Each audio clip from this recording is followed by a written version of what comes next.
Hello and welcome to Module 8, the Address Resolution Protocol, ARP. Okay, remember we are going to take notes and I'm asking you to submit them at the end of this video.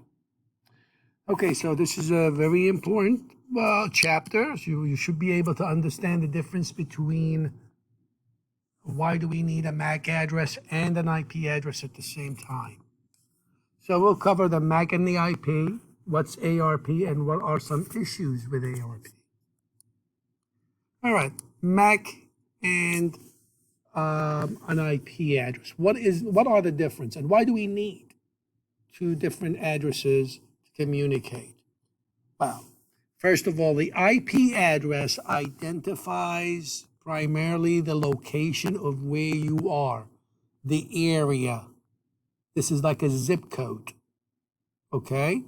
So when you go outside your LAN routers and everybody knows you according to your IP address, your location.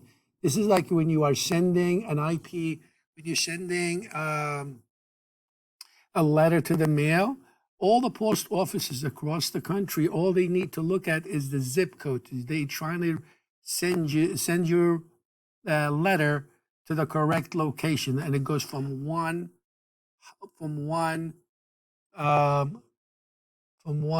zip code to another till it reaches the final destination, from one post office to another. So post offices are like routers, and the zip codes are like IP addresses. Okay? Now, once you get to where the destination is, then you give that package or that letter to your mailman. The mailman looks at the street address and sends it to the street address where it is. The mailman is like the switch. The street address is like the MAC address. So the MAC address identifies who you are in that area.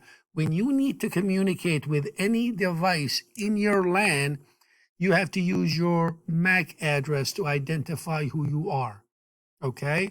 You are always going to send your data from one device to another, even if you are going to go outside your LAN.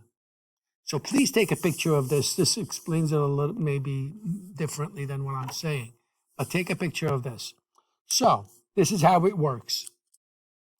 You are going to have an IP address to identify the location you are. Where did you get this IP address from? You got it from the DHCP server. The destination IP address also must have a different IP address that you are. Let's assume the server that you're trying to reach is in your LAN. So he also got an IP address from the DHCP server. So what you're going to do is, so you got a packet, you put it into a frame. Only frames can travel on the wire, okay? Oops, let me just go back so I can explain. Well, we can stay here, okay? So let's assume, well, let me go back so I can explain it to you better here. So now you need his MAC address to stamp on the frame, because I already have to put the packet with the IP addresses on the frame, and I put my MAC address on it. So I need his MAC address. So what I do, I send out an ARP request to everybody in the LAN saying, hey, whoever has this IP address, 192.168.150, please give me your MAC. I have a packet I need to send you. So this guy notices his IP address. Somebody's requesting his physical address, the MAC address. He sends it back to me. He gives me his MAC address. I stamp it on the frame and I put it on the wire, and he will receive the frame because he'll notice that the MAC address that he gave me is on the frame. Is that clear? So when I request the MAC address of the device, that's called an ARP request. I send out a broadcast message to everybody in the LAN saying, hey, whoever has this IP address, please give me your MAC. Now, what happens if the destination is outside your LAN? Okay, so this is also important to do. So I have my IP address. I got the IP address of this server also on the packet. How did I get that? From the DNS server. I probably typed, yahoo.com, for example, and the DNS server brought me back the IP address. So now I need a MAC address. My PC does not know that this file server is outside his LAN. So he's going to do an ARP request to everybody in his LAN saying, hey, whoever has this IP address, 172.16.199, please give me your MAC. I need to put it on there so I can send you a packet. But since this IP address, 172.16.199, is not in the LAN, nobody in the LAN is going to respond. So listen to this. By default, I will request the MAC address of my gateway, the default gateway. So my router will give me his MAC address. I'll send out an ARP request requesting his MAC address. He gives it to me, and I'll put the packet in, and I'll send it to, now I send the packet that's inside the frame to the default gateway.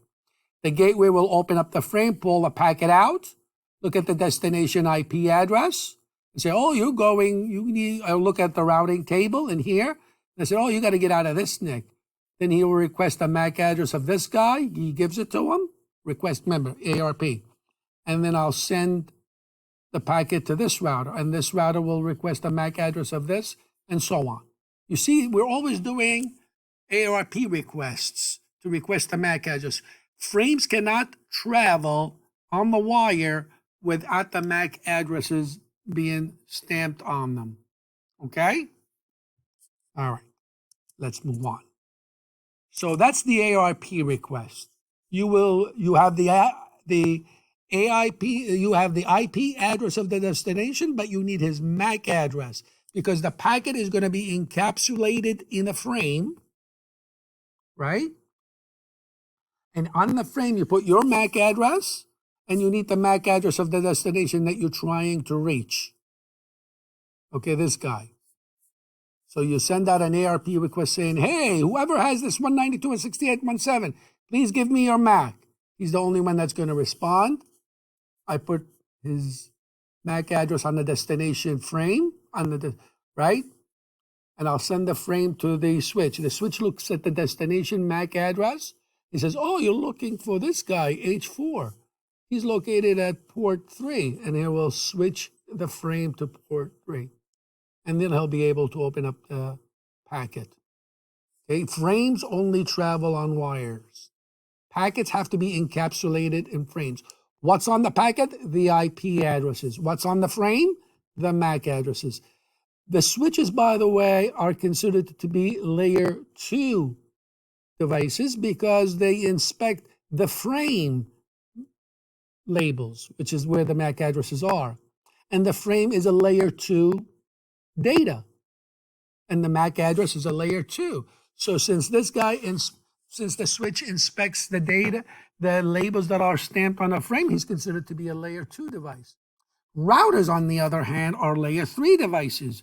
They are able to get inside the frame, pull the packet out, and inspect the labels that are stamped on the packet. That's why we call routers a layer 3 devices, because they inspect the labels, the labels that are attached to the packets, and the packets are a layer 3 data. Okay? So that's that, right? So that's just goes through the ARP that I discussed. Again, it's a good idea to look at the video. So watch the videos. That's very important. It gives you a different point of view of how this works. Okay. So when I request the MAC address, let's say, of my default gateway to get out on the internet, I will keep it and I will remember it in an ARP cache in memory. Okay? So this way I don't have to keep doing ARP requests because you're doing broadcasting to everybody in the LAN. So next time I want to send data out on the internet, I'll just go in and I say, hey, I was looking for 192.168.11. I already know the MAC address. I stamp it and I send it out. All right? But, this only sits there for a few minutes. Although, I think like 7 minutes, then it gets erased. So and once they are gone, you have to request, you have to do an ARP request again. Or you can clear the ARP yourself if you want. They're very, and this is also could be a security issue. Somebody can go in there and change this MAC address instead of 00000D, which is the MAC address, let's say, of your default gateway. This C could be an attacker and goes in there and puts his MAC address instead. So now you think that 192.168.1.1 is 00C, which is your default gateway. Instead of sending it to him, you'll be sending it to him. But you're thinking you just send it to the default gateway, but he really got it. He looks at the data, then he will send your data back to the internet. Okay, so we got to be careful and make sure no one can get and poison the ARP table. Right? All right. So please copy the first 2 bullet points. Actually, all the bullet points in here. They're all good. Good to know. So here's a typical ARP on the router. ARP table. Show IP ARP. This IP address has this MAC address. And it's for the G00 interface. On the Windows 10 PC, if you type ARP-A, it will tell you this IP address has this MAC address and dynamically learn. That means I did an ARP request to get it. Static means you can't change it. It will always be there. This is because this is a 224 address with a Class D, a multicast address. All right, so please at least write these commands. To display the ARP table on the router, you would type show IP ARP. On a Windows 10 PC, you would type ARP-A. All right, we'll look at the labs later on. Some issues with ARP. Well, I mentioned one, right? Somebody can go in there and change the MAC address that's in the ARP table. But another issue, we don't want to keep sending broadcast messages requesting it. That's why we have the cache to remember them. So you want to minimize the amount. If you want to minimize the minimum number of hosts in a LAN.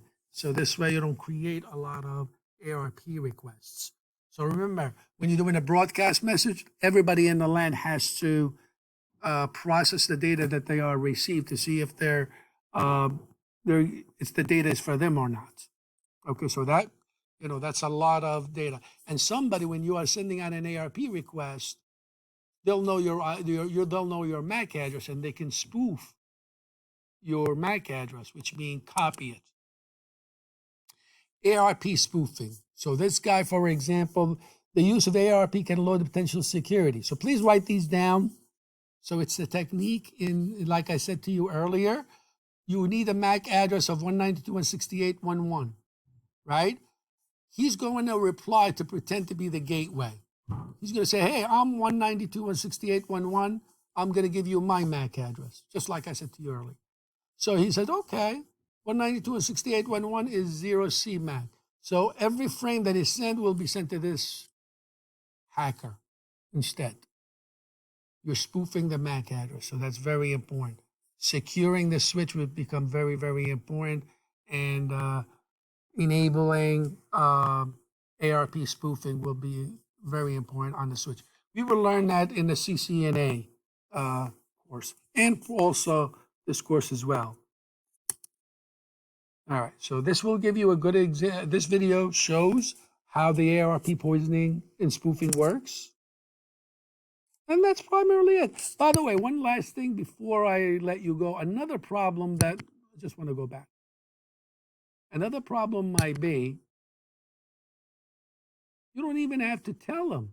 You could, without even him requesting, you can send him and tell him, hey, he doesn't even have to send an ARP request. You just can send him an ARP reply without him requesting and tell him, hey, the MAC address of 192.168.1.1 is 00C, and he'll accept it, even though he didn't ask for it. That's how crazy ARP is. So this happens all the time. So we have to make sure we prevent ARP spoofing from happening. All right, so with the notes that I asked you to do, please submit them. And that's it for Chapter 8, believe it or not. So I'll see you guys in Module 9.